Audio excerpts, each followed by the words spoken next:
அதனால தான் வந்து பைபிளில் வந்து அதை சொன்னாங்க, உங்களில் வந்து கிரேக்கன் என்றும் இல்லை, யூதன் என்றும் இல்லை, ஆண் என்றும் இல்லை, பெண் என்றும் இல்லை, சுயாதீனன் என்றும் இல்லை, அடிமை என்றும் இல்லை, எல்லோரும் இயேசுவுக்குள் ஒன்றாக இருக்கிறீர்கள். யாரும் எந்த மதத்தையும் தழுவலாம், எந்த மதம் குறித்து பரப்பலாம் என்பது அரசியலமைப்பு சட்டத்தில் கொடுக்கப்படுகின்ற உரிமை. ஆனால் இன்னைக்கு கிறிஸ்தவ மதம் எப்படி இருக்கிறது என்பதை உங்களுடைய கவனத்துக்கு கொண்டு வந்து விடுகின்றேன். கிறிஸ்துவுக்குள் மிகவும் பிரியமானவர்களே, மதம் மாறிய கிறிஸ்தவர்களுக்கு உரிய சலுகைகள் கிடைக்க ஒன்றுபட்ட கருத்தாக முதல்வருக்கு எடுத்து சொல்லுவேன் என்றும், கிறிஸ்தவ மக்கள் அனைவரும் சபை பாகுபாடின்றி தங்களுடைய சலுகைகளுக்காக ஒன்றிணைந்து குரல் கொடுக்க வேண்டும் என்று தமிழ்நாடு அரசின் சமூக நீதித்துறை அமைச்சர் வன்னியரசு அவர்கள் பேசியுள்ளார். சென்னையில் கிறிஸ்தவ நிகழ்ச்சி ஒன்றில் பேசிய அவர் பல்வேறு கிறிஸ்தவ வசனங்களை மேற்கோள் காட்டி பேசியது தற்பொழுது சமூக வலைத்தில் பரவி பெரும் வைரலாகி வருகிறது. இந்த காணொலியை நீங்கள் அனைவரும் பாருங்கள், பகிருங்கள். இண்டிபெண்டன்ட் சர்ச்சஸ் நிறையா வந்து இன்னைக்கு வந்து இந்தியா முழுக்க இருக்குது, உங்களுக்கு தெரியும். வட மாநிலங்களில் இருப்பதை போன்ற நிலைமை இங்கே இல்லை, தமிழ்நாட்டில் இல்லை. வட மாநிலங்களில் வந்து சாதாரணமாக சர்ச்சில் நடத்துகிறதோ இல்லை சர்ச்சில் வந்து ஏதாவது வந்து நீங்கள் ப்ரேயர் பண்ணுவதோ, வீடுகளில் ப்ரேயர் பண்ணுறது விஷயங்களில் எவ்வளோ நெருக்கடி இருக்குது, எவ்வளோ தாக்குதல் இருக்குன்னு சொல்லி நீங்கள் அங்கே இருக்கின்ற செய்திகளை தெரிந்தால் உங்களுக்கு புரியும். அதான் வட மாநிலங்களுக்கும் தமிழ்நாட்டுக்குமான வித்தியாசம் என்பது பாரதூரமான வித்தியாசம். நீங்கள் வந்து அங்கே நடக்கிற தாக்குதல்கள், பாஜக, ஆர்எஸ்எஸ், சங் பரிவார் அமைப்புகள் ஆட்சிக்கு வந்த பிறகு வட மாநிலங்களில் எத்தனை தேவாலயங்கள் இடிக்கப்பட்டன, எத்தனை பாதிரிமார்கள் மீது தாக்குதல் நடத்தப்பட்டது அப்படிங்கிற டீட்டெயில் லிஸ்ட் வந்து கத்தோலிக்க திருச்சபை மூலமாக அதனுடைய ஆய்வறிக்கை வெளியே வந்திருக்கு. இதெல்லாம் எங்கெங்க நடக்குது அப்படிங்கிறத. சமீபத்தில் வந்து திரிபுராவில் வந்து ஆட்சி மாற்றம் நடந்த பிறகு முதல் செய்த வேலை வந்து அவர்கள் நடத்திய அந்த ஊர்வலத்தில் முழுமையாக தேவாலயங்களையும் பாதிரியார் மீதான தாக்குதல் மிக மோசமாக இருந்தது, நீங்கள் பார்த்துருப்போம். அப்போ வட மாநிலங்களில் இம்மாதிரியான தாக்குதல்கள் நடத்தப்படுகின்றன. சிறுபான்மை மக்களுக்கான பாதுகாப்பு என்பது புரட்சியாளர் அம்பேத்கர் யாத்து கொடுத்த அரசியலமைப்பு சட்டத்தில் இருக்கின்றது, இந்த அரசியலமைப்பு சட்டத்தில் இருக்கு. ஆனால் இங்கே வந்து பேசுகிறவங்க என்னன்னா, சிறுபான்மை மக்கள் யாரும் இல்லை, யாரா சிறுபான்மை மக்கள் அப்படிங்கிற ஒரு டோனில் வந்து பேசுறது. சிறுபான்மை மக்களுக்கான பாதுகாப்பு இல்லாமல் செய்வதற்கான அது ஒரு உத்தி. புரட்சியாளர் அம்பேத்கர் யாரெல்லாம் சிறுபான்மை மக்கள் என்பதை அவர் பட்டியல்படுத்துறாரு. இவர் சமணர்கள், கிறிஸ்தவர்கள், முஸ்லீம்கள், பார்சிகள், இந்த மாதிரியான பட்டியல்கள் இருக்கு.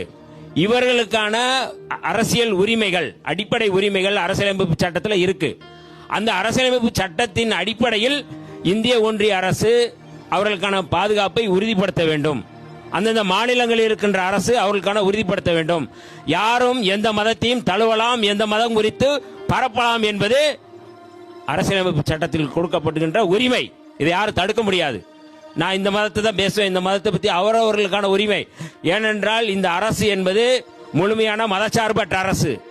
ஆனால் இந்த மதச்சார்பற்ற அரசை ஒரு மதமுள்ள அரசாக, ஒரு இந்துத்துவ அரசாக, சனாதன அரசாக தொடர்ந்து மாற்ற முயற்சி செய்கிறார்கள் என்றால் அதற்கு பின்னாடி இருப்பது பாஜக, ஆர்எஸ்எஸ் உடைய சனாதன கோட்பாடு. இதை நாம் புரிந்து கொண்டு இந்த அரசியலை நாம் முன்னெடுக்க வேண்டிய தேவை இருக்கின்றது. மரியாதைக்குரிய அண்ணன் காங்கிரஸ் பேரியக்கத்தினுடைய மூத்த தலைவர் என்னுடைய அண்ணன் பீட்டர் அல்போன்ஸ் அவர்களை நான் வருக என வரவேற்கின்றேன். ஆக இப்படிப்பட்ட பின்னணியில் இந்த பின்னணி அரசியலை நாம் புரிந்து கொள்ள வேண்டும். இப்போ குடியுரிமை திருத்த சட்டம் வந்தபோதும் சரி, அந்த சட்டம் எதற்காக கொண்டு வரப்பட்டது? அந்த சட்டத்துக்கு எதிராக இஸ்லாமிய பெருங்குடி மக்கள் போராடியது போல கிறிஸ்தவ மக்கள் போராடினார்களா, இங்கே இருக்கின்ற ஊழியர்கள் போராடினார்களா, அல்லது திருச்சபையை சேர்ந்தவர்கள் போராடினார்களா?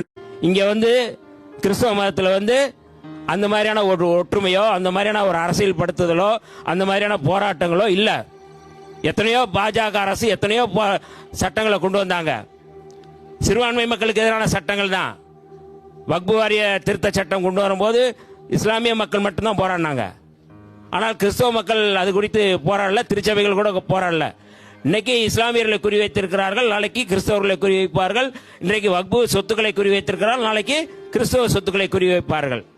ஆனால் நம்ம வந்து வெறுமனே வந்து தேவாலயங்களில் வந்து ஜபம் பண்ணுறது அல்லது அது குறித்து கடவுள் இறை தொண்டு நோக்கி போய் கொண்டு இருக்கிறார்கள். ஆனால் இந்த மக்களை அரசியல்படுத்த வேண்டிய தேவை இருக்கின்றது, அந்த பொறுப்பு இருக்கின்றது. ஏனென்றால் நாம் கடவுளாக அல்லது நாம் இறை வழிபாட்டை நேசிக்கக்கூடிய நம்முடைய இயேசுநாதர் கூட மக்களை நல்வழிப்படுத்துவதற்கு, அரசியல்படுத்துவதற்கு தான் அவர் முயற்சி செஞ்சார். ஒடுக்குமுறைக்கு எதிராக போராடியவர் தான். இந்த மக்களை நல்வழிப்படுத்துவதில், அடக்குமுறை ஒடுக்குமுறையிலிருந்து இந்த மக்களை எப்படி விடுவிக்க வேண்டும் என்று மகத்தான ஒரு வழிகாட்டுதல் செய்தவர் நம்முடைய ஜீசஸ். அப்ப அந்த பின்னணியிலிருந்து நம்ம பார்க்கணும். எவ்வளவு பேர், ஏன் நான் இதை சொல்றேன்னா, இஸ்லாமிய பெருங்குடி மக்கள் எல்லா விதமான போராட்டங்களுக்கும் போராடி கொண்டிருக்கும் பொழுது, எல்லா விதமான பாஜகவினுடைய கொள்கை திட்டங்களுக்கு எதிராக போராடி கொண்டிருக்கும் பொழுது நாம் அதில் கலந்து கொண்டிருக்கிறோமா? இல்லை. ஏன்னா இங்க கிறிஸ்தவம் முழுக்க இது நீங்க உண்மையா, அதாவது ஏற்றுக்கொண்டாலும் ஏற்றுக்கொள்ளாவிட்டாலும் இதுதான் உண்மை. அதனாலதான் பைபிள்ல அதை சொன்னாங்க, உங்களில் கிரேக்கன் என்றும் இல்லை, யூதன் என்றும் இல்லை, ஆண் என்றும் இல்லை, பெண் என்றும் இல்லை, சுயாதீனன் என்றும் இல்லை, அடிமை என்றும் இல்லை, எல்லோரும் இயேசுவுக்குள் ஒன்றாக இருக்கிறீர்கள். கரெக்டுங்களா? கலாத்தியர் 3வது அதிகாரம் 28வது வசனம். ஏன் இதை நான் சொல்றேன்னா, இதுதான் புரட்சியாளர் அம்பேத்கர் யாத்து கொடுத்த அரசியலமைப்பு சட்டத்தில் இதுதான் அது. பைபிள்ல என்ன சொன்னதோ அதுதான் அரசியலமைப்பு சட்டத்தில் இருக்கு. நீ கிரேக்கன் என்றும் இல்லை, யூதன் என்றும் இல்லைன்னா இங்க நீங்க மனிதர்கள் இருக்கிற சமூகத்தில் எந்த சாதி பாகுபாடும் இல்லைங்கிறத அரசியலமைப்பு சட்டம் வழங்கி இருக்கின்ற நமக்கு கொடுக்கப்பட்ட ஒரு உரிமை. ஆனா இன்னைக்கு கிறிஸ்தவ மதம் எப்படி இருக்கிறது என்பதை உங்களுடைய கவனத்துக்கு கொண்டு வந்து விடுகின்றேன். சரியா? அப்ப நாம் எதை நோக்கி செல்ல வேண்டிய தேவை இருக்கின்றது? நாம் இன்றைக்கு அரசு, இந்திய ஒன்றிய அரசு இந்த மக்களை, சிறுபான்மை மக்களுக்கு எதிராக மிக மோசமான திட்டங்களை கொண்டு வரும் பொழுது எல்லோரோடும் இணைந்து அந்த திட்டத்தை நாம் எதிர்த்து புரட்சியாளர் அம்பேத்கர் யாத்து கொடுத்த அரசியலமைப்பு சட்டத்தை பாதுகாக்கணும். அதுதான் நமக்கான பாதுகாப்பு. இந்த சட்டம் இருக்கிற வரை தான் நமக்கு பாதுகாப்பு இருக்கும். அப்ப கிறிஸ்தவர்களை ஒடுக்குறாங்க, முஸ்லீம்களை ஒடுக்குறாங்க அப்படிங்கிறத அரசியல்படுத்த வேண்டிய பொறுப்பு இருக்கின்றது. அந்த பொறுப்புணர்வோடு இந்த கூட்டமைப்பு செயல்பட வேண்டும், வழிநடத்த வேண்டும். அதாவது மதம் மாறிய கிறிஸ்தவர்கள், தலித் சமூகத்திலிருந்து, இந்த சமுதாயத்திலிருந்து மதம் மாறியவர்களையும் நம்ம இதே மாதிரி நம்ம தலித் பட்டியலே அந்த அடையாளத்தோடு இருக்கணும் அப்படிங்கிறத நம்ம கோரிக்கை வச்சிருக்கிறோம். அவருடைய இழிவு மாறுவதில்லை, அவர்கள் மீதான வன்கொடுமைகள் மாறுவதில்லை, அவர்கள் மீதான சாதிய தாக்குதல் மாறுவதில்லை.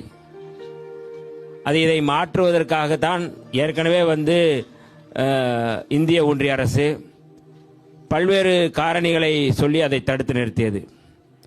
இந்து மதத்திலிருந்து நீங்கள் பௌத்தத்துக்கு மாறலாம், பௌத்தத்துக்கு மாறினாலும் அவர் இந்துவாகத்தான் கருதப்படுவார்கள்.